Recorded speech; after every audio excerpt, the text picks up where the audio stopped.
here with Coach Matt Premo, varsity Sabercats. Matt, first things first, a bit of the league changes. Can you talk a little bit what happened there with that? Yeah, so basically there's been an amalgamation of all the various leagues within the province. So now we're the largest football league in Ontario.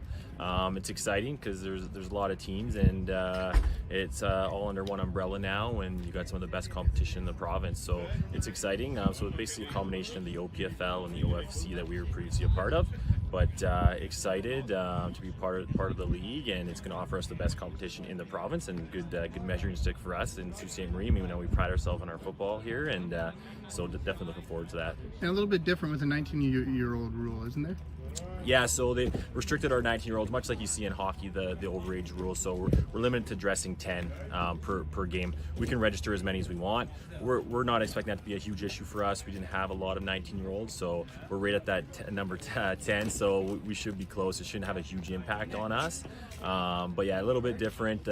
Some restrictions coming down from Football Ontario and Football Canada. They're trying to limit that 3-year age gap, and we would like to have more 19-year-olds and as many people playing football as possible, but we'll work within the confines of what the league and Football Ontario are putting forth. And lucky for us, it's not going to be a big issue, but I know some other teams it may be, and it may have some difficult decisions, but for us, we should be okay.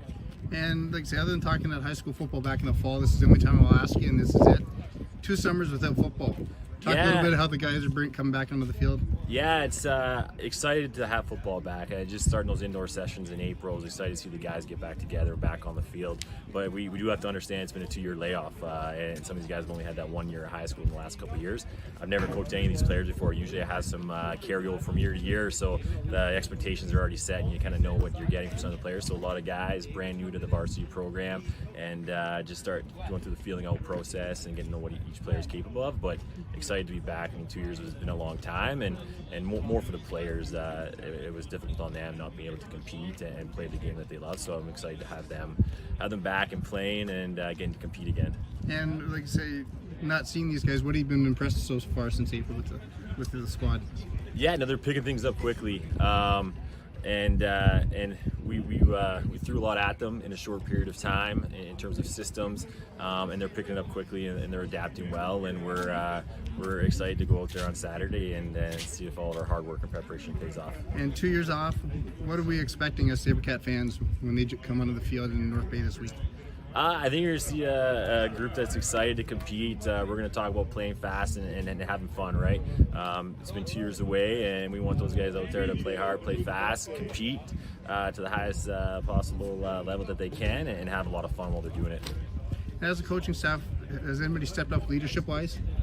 Yeah, we've had some players, and we talk about leadership. I mean, I think it's a little bit different when you have players coming from various high schools and not used to playing with each other, and some players are maybe hesitant to step up into that leadership role, especially when the kids haven't been around for 2 years. There's no clear-cut veteran. Everyone's basically on the same playing field. So we do have definitely some leaders stepping up, and they're starting to take on more of a leadership role, and we're excited for that.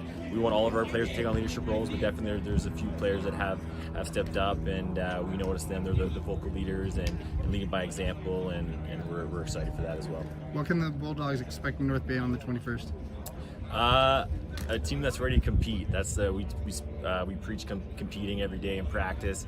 It's hard when you're going against your own players every day, and it's been 2 months of practicing against each other. So they're excited to compete against an opponent now, and it's gonna be a feeling out process. Both teams, I mean, they haven't played in a couple of years. A lot of new players, so it's gonna be a feeling out process.